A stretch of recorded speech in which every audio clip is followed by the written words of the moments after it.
Assalamualaikum warahmatullahi wabarakatuh. Perkenalkan, saya Didura Sandrita dengan NIM D305100006. Dan di sini saya akan menguji nih tingkat retinopati diabetik dengan metode CNN dan SPM untuk sebagai perbandingannya. Nah, kenapa saya mengambil hal ini? Dikarenakan menurut WHO tahun 2022 sekitar 12% usia 16,8% usia 30 tahun di Indonesia menderita diabetes. Angka tersebut menunjukkan tren kenaikan sinibilitas pada usia muda. Nah, semakin berkembangnya zaman, inovasi kuliner dan minuman manis menyebabkan penurunan kebiasaan minuman air putih. Konsumsi minuman air manis dapat meningkatkan resiko diabetes. Komplikasi serius dari diabetes merupakan retinopati diabetik, di mana itu merupakan kerusakan pembuluh darah retina akibat kadar gula tinggi kronis yang bisa menyebabkan gangguan penglihatan hingga kebutaan permanen. Nah, dengan hal tersebut nih, karena CNN memiliki akurasi yang cukup tinggi 96% oleh beberapa penelitian, maka saya mengambil ini untuk mengidentifikasi citra fundus pada retina untuk diabetik. Nah, sebagai perbandingannya apakah akurasi dari CNN ini lebih unggul daripada metode lain, saya menggunakan metode SVM. Nah, SVM itu digunakan untuk membandingkan CNN dalam klasifikasi trafundus. Nah, untuk metode uji yang akan saya lakukan ini menggunakan dataset yang sama, lalu pesan data yang akan diuji adalah akurasi dari hasil citra fundus.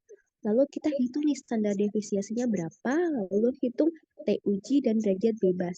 Nah, dari hitung T uji dan derajat bebas ini, kita dapat mengetahui nih, apakah kedua metode ini memiliki perbedaan yang cukup signifikan dalam segi akurasi.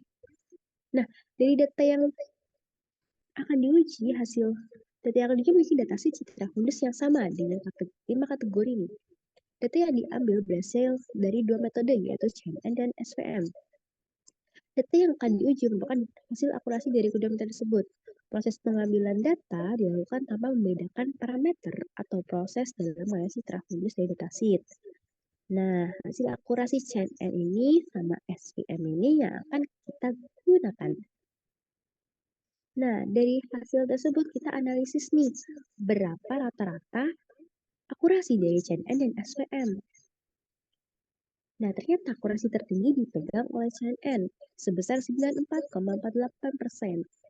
Nah, hasil dari akurasi tersebut dapat digunakan nih untuk menghitung standar defisiasi, sehingga standar defisiasi yang diperoleh sebesar 1,57. Sedangkan metode SPM, akurasi rata-ratanya itu lebih rendah, sebesar 79,08%, dengan standar defisiasi 0,7.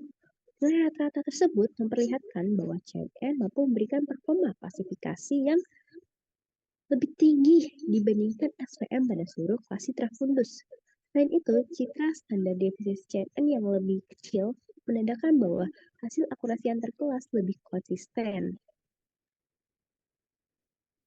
Nah, dari data tersebut juga kita dapat mengetahui nih, berapa standar defisiensi dari rata-rata tersebut, sehingga kita bisa tahu hitung T statik, derajat beban, T kritis, dan dia ini lebih unggul nggak sih daripada metode SPM tadi. Nah, dari tabel perhitungan menunjukkan bahwa rata-rata selisih akurasi antara metode CNN adalah 15,4% dengan standar defisiasi sebesar 1,6. Nilai standar defisiasi yang relatif kecil menunjukkan bahwa perbedaan akurasi antara kedua metode pada tiap kelas cenderung konsisten.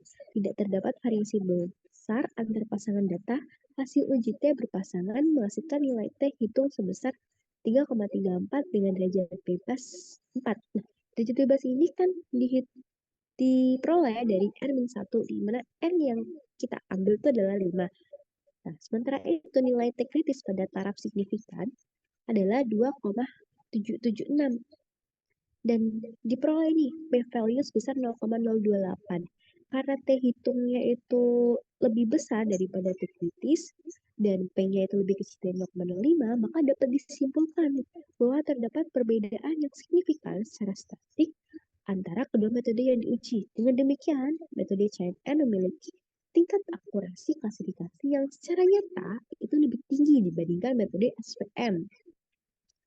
Hal ini menunjukkan bahwa pendekatan berbasis deep learning lebih efektif dalam mengenali pola pada citra modus diabetik.